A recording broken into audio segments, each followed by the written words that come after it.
Bonjour les amis, me revoilà pour une nouvelle vidéo. Le contenu de cette vidéo me tient énormément à cœur et ça fait si longtemps que je veux partager avec vous son contenu. Alors, son contenu résume mon chemin spirituel, mon développement personnel, mon coaching, parce que pour moi, c'est exactement la même chose.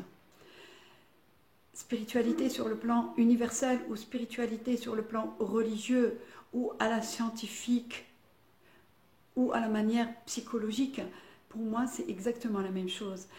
J'adore l'expression de Eckhart Tolle, l'éveillé, qui a connu l'éveil spontané d'un coup et qui depuis œuvre pour aider l'humanité à toucher, à rebrousser chemin, c'est-à-dire nous retrouver en tant que cette conscience pure, à nous éveiller à nous-mêmes, à ne pas rester dans l'inconscience. L'inconscience, c'est-à-dire, on est ce faux personnage. Et on va vers l'être-té que nous sommes, cette âme pure, cette ruh, cette intelligence universelle. Il dit, dans son bouquin qui parle de Khushu' al-Mutlaq, qui parle de l'éveil absolu, nous ne sommes pas des humains venus expérimenter la vie et faire des actes spirituels. Nous sommes des êtres spirituels venus expérimenter la vie matérielle. Et ça, j'adore, ça résume tout. C'est-à-dire que, en arrivant ici en tant qu'être, ruh, cette force vitale, pour œuvrer dans ce monde, pour nous-mêmes, avec les autres et avec l'humanité. Créer un monde merveilleux, beaucoup plus merveilleux que le monde matière et animal. C'est-à-dire, nous sommes tous, à nous, conscience pour se manifester dans ce monde matériel.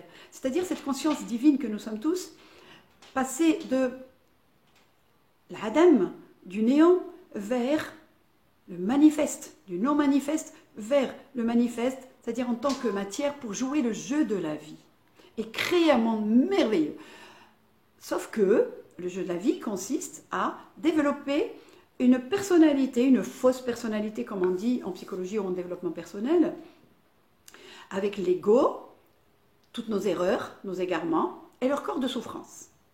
Alors, le corps de souffrance ne sont que l'énergie de toutes les croyances et les dogmes qui sont loin de la vérité de la conscience pure. Nos propres erreurs. Et qu'on accumule en nous-mêmes et qui font que cet ensemble constitue une fausse personnalité qu'on a appelée Naïma Ben Nani, voilà, sur Terre. Sauf que cette Naïma Ben Nani, égarée, complètement égarée et dans la souffrance terrible, elle veut retrouver la paix que nous sommes. Sauf qu'elle ne savait pas qu'il y avait deux entités. La dualité, elle est en nous, pas à l'extérieur seulement. L'extérieur n'est que le reflet de l'intérieur. Donc, le jour où je me suis éveillée à moi-même, qu'il y a deux entités, en arrière-plan, la conscience pure, Ruh, Khalisa, et le personnage qu'on a constitué avec ses connaissances judicieuses et ses connaissances non judicieuses, qui sont dans l'égarement et dans la séparabilité, la division des êtres humains. D'accord? Donc, quand je me suis éveillée à moi-même qu'il y a deux entités, l'une sur l'autre, ce que nous portons en nous, ce sont des pensées, des croyances, des dogmes bien ancrés et qui sont des erreurs. On les appelle énergie mal digérée, énergie condensée en physique quantique. Ben, elles sont lourdes à porter, alors que nous sommes lumière divine. Je parle en arabe, j'explique, parce que je fais le lien entre la spiritualité religieuse et le développement personnel et coaching. Je suis née musulmane, et je suis universelle, j'accueille tout le monde. On est un, on est Jasad Wahd. Et tous les chemins mènent à Rome. Et Rome, là, dans ce cas, c'est l'être-té que nous sommes, cette magnificence, avec toutes les qualités divines, toutes les valeurs universelles. Donc ces énergies-là, ben, elles font voile aux vérités que nous sommes. Elles font voile, et donc je ne peux voir les choses dans leur vérité. Donc je vais les voir avec la dualité, parce que je ne me voyais pas en tant que dualité à l'intérieur. Donc je m'éveille à moi, et j'amène cet faux personnage, j'ai dit, au personnage en paix, œuvrant sur terre. Je dis en arabe, j'amène cette nafs ammara qui est dans l'égarement de moi-même et des autres, et dans la division et le jugement, et dans l'erreur des choses qui sont là. Je l'amène à nafs al-lawwama, c'est-à-dire ce personnage de Naïma Ben Nani, par exemple, qui arrive à discerner entre la pensée erronée, parce qu'elle porte ses vibrations basses, donc je sens ça va pas là, et titillement, souffrance, douleur, et la pensée judicieuse, créatrice, innovante, dans l'amour de tous, et la sagesse que nous sommes. C'est être dans, par moment, selon les expériences et le quotidien, j'arrive à choisir les pensées qui traversent le mental. Parce que nous ne sommes pas des croyances. Nous sommes un être lumineux qui utilise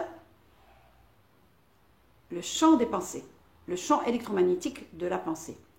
Et donc je pourrais choisir dans ce champ électromagnétique, selon mes vibrations et mon ressenti, et ma grandeur d'âme, choisir la pensée. Voilà le seul arbitre que nous avons.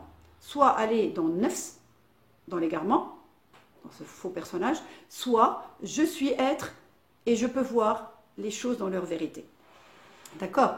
Donc ce champ des possibles, où il y a le champ électromagnétique, où il y a la pensée qui nous traverse de partout et en tout temps, je dois apprendre à l'utiliser comme outil et ne pas m'identifier à ces histoires ou à ces pensées qui traversent le mental. Ça, c'est un des premiers éveils de nous-mêmes, de ce que nous sommes. Attention, l'ego n'est rien d'autre que la conscience déguisée dans ce jeu de la vie. L'ego, la conscience, elle est aussi ce tissu électromagnétique qui permet ce jeu de la vie. La conscience, il n'y a que la conscience sous différentes formes. Donc il ne faut pas rejeter et l'un et l'autre. Ça, c'est un degré d'éveil assez élevé qui dit au départ, je ne suis pas la pensée, je ne suis pas le corps, je suis la conscience, je suis la lumière. Mais après, ça disparaît, ça aussi. Mais non, il n'y a que la conscience. Mais elle est sous différentes formes. Et c'est un tout, et il n'y a qu'elle. Et ce n'est qu'un jeu de la vie. Voilà. Donc, le jeu de la vie, on ne peut le toucher que lorsqu'on sort de ces trop grosses souffrances qu'on a élaguées de ce corps de souffrance, de l'ego, de nefs. On l'a ramené vers le discernement et on l'a ramené vers la paix. Elle est légère. Elle ne contient pratiquement que de belles choses. Et pour créer, j'apprends ici pour créer ce monde et tout en étant conscience. À chaque égarement, je renfloue le stock. Donc il faut que je me retrouve dans chaque acte, dans chaque début de discussion, fin de discussion, dans chaque activité que je fais, avant de dormir, au réveil, me rappeler que je suis être si jamais je suis dans l'égarement et le mental. Revenir et faire un travail pour me sentir en tant qu'être, pour redevenir cet être spirituel, agissant et expérimentant la vie matière. Quel que soit l'objectif. Parce qu'il y en a qui disent ouais, spiritualité, non, moi je veux juste trouver un travail. Ah non, c'est la même chose. C'est la même chose. Parce que si je trouve un autre travail, je vais trimer. Il ne me plaît pas celui-là. Ou alors je veux une promotion. Mais tant que je ne suis pas être spirituel, en ayant accepté, au-delà de l'acceptation, c'est l'accueil. Accueillir ce qui est venu. Si je suis dans ce travail, je ne peux pas me permettre de dire je ne l'aime pas. Parce que la loi de l'attraction, ou qanoun tskhir en arabe, elle m'a amené ça, c'est qu'il est pour moi. Les lois physiques n'ont pas cette notion de bien et de mal. elle amène ce qui vibre avec la même fréquence pour nous libérer et grandir et enlever de cet ego, ou pour nous faire grandir et nourrir l'être que nous sommes. Donc il n'y a aucun hasard, il n'y a aucune erreur. C'est juste les voiles qui nous font voiler ces vérités. Donc si je ne suis pas dans l'accueil de ce travail et que je n'ai pas saisi le pourquoi et grandir, quelles que soient les difficultés dans ce travail, je suis en paix et dans l'accueil et je saisis le sens. Là, je pourrais trouver un travail, il va venir tout seul, synchronicité, le karamat. Il va venir tout seul parce que je suis alignée avec l'être que je suis. Donc il y a de fortes chances que j'aille vers la destinée pour laquelle je vais. Alors là, c'est fluidité, facilité. Donc quel que soit l'objectif, que je vais travailler avec un coach ou avec moi-même, toujours être là à faire les actes et l'objectif viendra de lui-même. Toujours être là. C'est ce qu'on appelle en arabe, et la différence entre le succès et la réussite. Entre le najah et le falah. C'est-à-dire, je peux réussir, mais je vais voir encore et rencontrer des difficultés et je ne suis pas dans l'accueil, je ne suis pas en paix avec ça. Paix absolue. Hein. Je suis réussi, njaht, mais pas le falah. Pas cette plénitude en étant conscience, en étant spirituel. Donc, quel que soit l'objectif, trouver un partenaire, avoir un bébé, tout ce que nous acquérons, tout ce que nous avons, c'est juste pour faire son travail et grandir et après lâcher. Même les enfants ne sont pas nos enfants. Ce sont des âmes éternelles venues pour nous aider à grandir et nous les aider à grandir. C'est-à-dire, quelles que soient nos croyances, nos divergences d'opinion, j'aime pas le mot divergence, c'est enrichissement pour moi. Garder l'harmonie et l'amour entre nous, voilà, c'est ça, l'être. On est unis par l'être, qui est amour inconditionnel. Et quand on dit amour inconditionnel, c'est-à-dire quel que soit le comportement et l'erreur de nous-mêmes. Pourquoi je me permets l'erreur et je ne permets pas à l'autre? Mais qui suis-je pour juger? Je n'ai pas encore compris, je n'ai pas saisi. Alors, il y a deux choses très importantes à savoir dans ce chemin spirituel, un chemin intérieur, et c'est pas à l'extérieur, hein, un chemin intérieur, et qui pourrait nous égarer, c'est un jeu qui devient plus subtil. On touche cette dimension de jeu parce qu'on est beaucoup moins dans la souffrance, ou pratiquement pas dans la souffrance. Si on est dans la souffrance, c'est qu'on doit travailler encore sur nous-mêmes. Il y a encore des énergies basses qu'il faut libérer pour grandir davantage. Je répète, pas que on est bête. Je répète parce qu'il y a une loi de l'esprit 3-3 qui fait qu'il faut que cette notion, des notions nouvelles du domaine de l'être-té s'implantent dans le mental, dans le cerveau, c'est tout. Donc au cours de notre cheminement, l'ego devient spirituel, filou, intelligent, pour que le jeu soit un peu plus, une meilleure recherche des erreurs de cet ego, qui n'est tout autre que nous-mêmes. Hein. On connaît deux choses très importantes. Alors, c'est toujours, on est dans la dualité bien et mal. Donc, on va voir le côté duel correct, proche de la vérité. C'est-à-dire, on va connaître des moments d'éveil. Des moments d'éveil, c'est des moments de grâce indescriptibles avec des mots terrestres. C'est le nirvana, c'est le 7e ciel, c'est l'unicité, c'est l'accomplissement absolu. C'est des moments d'éveil. On accueille les bruits qui viennent, c'est l'aléa de l'enregistrement. Ça fait la 3e fois que je le fais, mais c'est pas grave. La vérité, elle parle d'elle-même et on accueille ce qui vient. Donc, je disais, ces moments d'éveil, c'est l'unicité avec tout. C'est-à-dire, en termes pratiques, on devient l'autre, on devient cette pièce, on devient l'arbre, on devient l'air, on devient l'eau. Et même cette notion, on devient l'autre, on le dit, hein, l'autre n'est qu'une version de moi-même, habillée autrement. Al-insanu mir'atu akhir, c'est une version de moi-même. Cette notion, parce qu'il y a encore séparabilité, elle disparaît. Il n'y a que la conscience qui est là. Cette conscience qui est là est l'ego, Naïma Bnani, qui disparaît et c'est la conscience qui est là. Et la conscience, elle est le tout, elle est l'infini, elle est l'éternité, elle est juste là. Et après, bien sûr, tant qu'on est dans ce monde, eh ben, cette personnalité surgit, même si elle est vraiment en paix. Parce que tant qu'on est là, l'ego est là pour œuvrer dans ce monde. Enfin, pas l'ego légalement, mais la forme personnalité avec les pensées créatrices et judicieuses. Ben, il revient. Alors l'ego spirituel, qu'est-ce qu'il fait? Il dit, oh là là, mon Dieu, c'est quoi ce sentiment? C'est quoi cette paix absolue? C'est quoi le fait d'avoir perdu cette notion de temps? Ben oui, je me sens léger, plus léger. Je voudrais y revenir. Pourquoi je n'ai pas fait le nécessaire pour rester dedans? Alors ça, c'est l'ego spirituel. Dites-lui, ok, j'ai saisi. Je m'éveille encore à moi-même. Tu ne peux pas toucher cette dimension parce que tu es là pour la matière. Tu ne peux pas toucher la non-matière, le non-manifeste. Donc, encore plus de paix et de tranquillité d'esprit. Et on lui dit, l'être lui dit,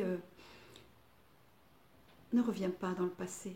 Il n'existe pas. Il n'y a que ici maintenant. Tu comprends que tout se joue en toi, dans le tout, dans cet univers. Donc juste reste en paix. Tu es dans le chemin intérieur et extérieur. Après, il n'y a plus de séparabilité. Tu es dans le chemin, tu l'as connu, donc tu le connaîtras une deuxième, une troisième fois, une quatrième fois. Des fois, ça dure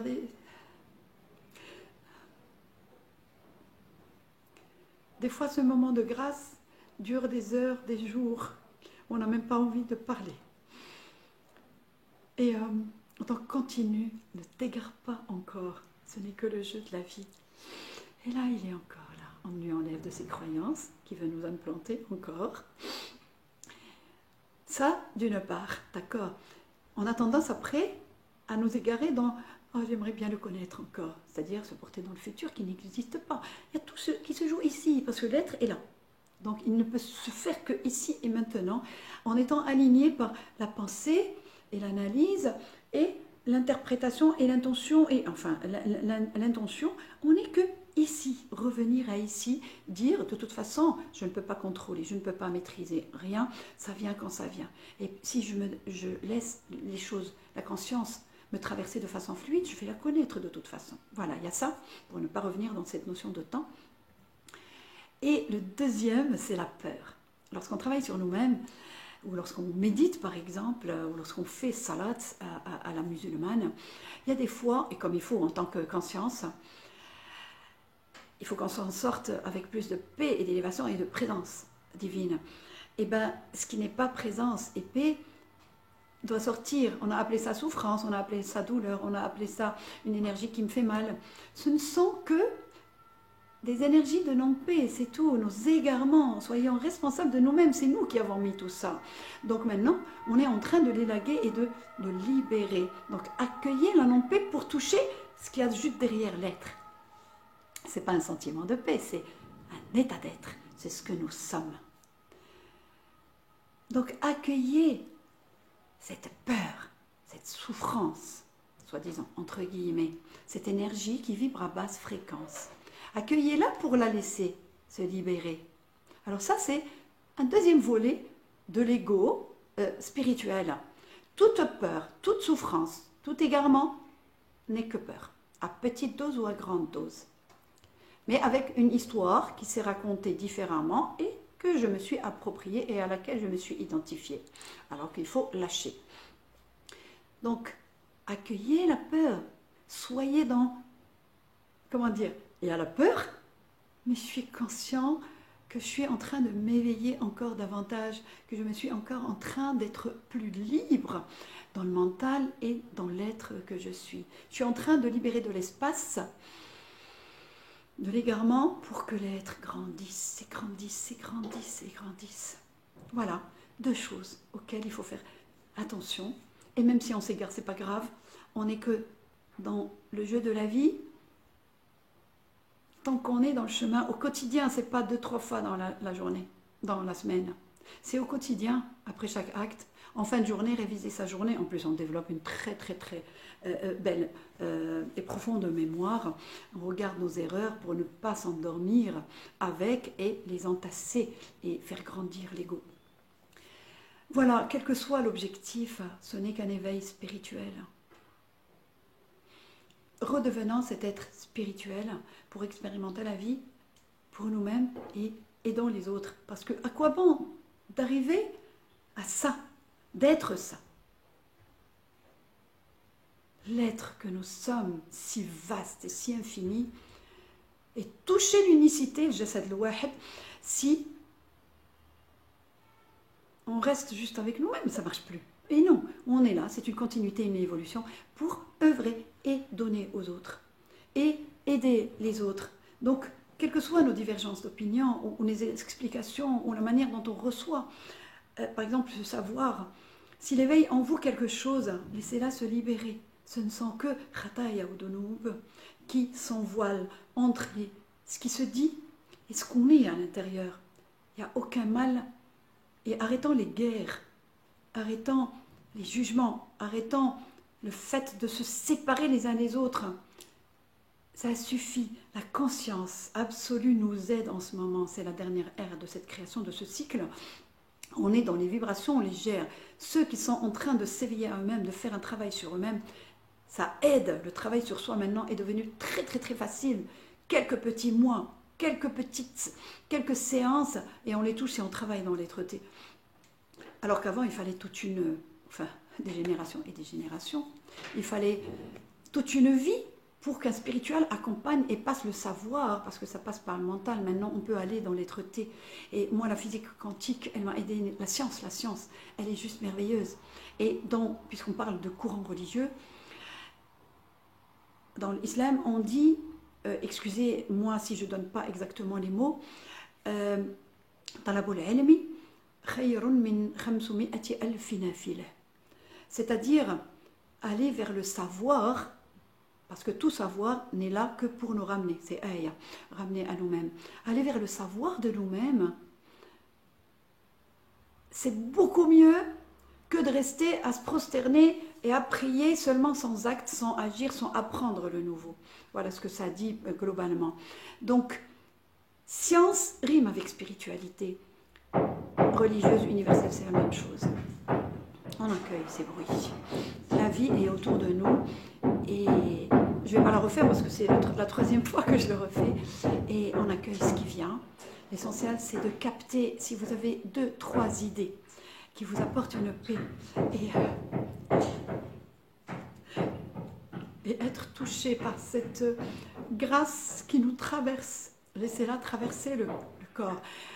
Laissez-vous de redevenir juste canal. Ce corps qui est aussi la conscience, sous forme de matière, prenez-en soin pour que la conscience divine nous traverse avec fluidité. Laissez-vous emporter et devenir juste canal. Et élaguer, passer, élaguer, transmuter tout ce qui n'est pas pour toucher ce qui est. Aucune séparation. Quand les voiles sont levés, on perçoit les choses différemment. Et même la perception n'est plus, parce que la perception, elle est de ce monde, elle est de l'ordre de l'ego. Et même le fait de devenir l'observateur qui voit le jeu de la vie, il disparaît. Il n'y a plus d'observateur par moment jusqu'à devenir ça. Il n'y a plus la perception, les voiles sont levés et on voit la vie. Autrement, on voit cette matière vibrante, on voit la vie en toute chose, on voit on perçoit, on vit, qu'on est unis. Les satellites, maintenant, ont pris des photos de ce champ du tout. Il n'y a pas de vide, tout est plein par la conscience divine. Il n'y a que conscience divine, il n'y a que, nous on l'appelle dans l'islam, on l'appelle Dieu, il n'y a que Dieu en toute chose, il n'y a que lui, il n'y a que cette pureté absolue. Voilà le travail, et merci à cette conscience d'élever les vibrations pour que le travail sur soi devienne plus léger et qu'il y ait moins de souffrance, parce que ça fait mal de voir les autres souffrir. Merci, je vénère cette divinité que nous sommes tous. Je vous aime du plus profond de l'être que nous sommes, et je demande pardon à ceux qui ne sont pas d'accord avec ce que je dis. J'accueille leur mécontentement, j'accueille leur façon de voir les choses. Ils pensent avoir raison. Moi, tout ce que je dis là, je dis je n'ai pas raison. Ça m'a amené à ça, mais je veux apprendre encore plus et mieux pour encore grandir. Je ne dis jamais que j'ai raison, mais je touche les vérités. Je dis je peux être un petit peu dans... j'ai raison pour moi dans le moment, si ça me fait avancer, grandir et avoir de meilleures relations avec les autres et beaucoup plus avec les autres qui soi-disant ne m'aiment pas ou m'agressent ou me font ou être encore dans l'amour et l'accueil parce que je peux prier pour eux, je peux les toucher avec la conscience divine pour que leur ego soit au calme et qu'on redevienne et qu'on touche ce paradis parce que franchement on vit dans un paradis intérieur et on le perçoit après à l'extérieur tout en respectant chacun. Voilà, je vous aime du plus profond de l'être que nous sommes et je vous souhaite tous de connaître ces moments d'éveil plus ou moins lents, ces moments de béatitude et réveillez-vous la nuit, c'est juste magique et divin parce que c'est là où les égos sont endormis et donc on peut toucher plus cette divinité, cette conscience absolue qui est dans la légèreté. Donc réveillez-vous la nuit, il n'y a pas d'insomnie, réveillez-vous la nuit, réveillez-vous à l'aube, c'est là où il y a le plus, on est les plus élevés et à 3h, 3h30 du matin, tout ça maintenant c'est connu par la science. Je remercie la divinité qui a amené la science pour nous permettre de nous éveiller et de sortir de ces guerres. Redevenant cet amour inconditionnel, quel que soit le comportement et les croyances, redevenant cet amour inconditionnel que nous sommes.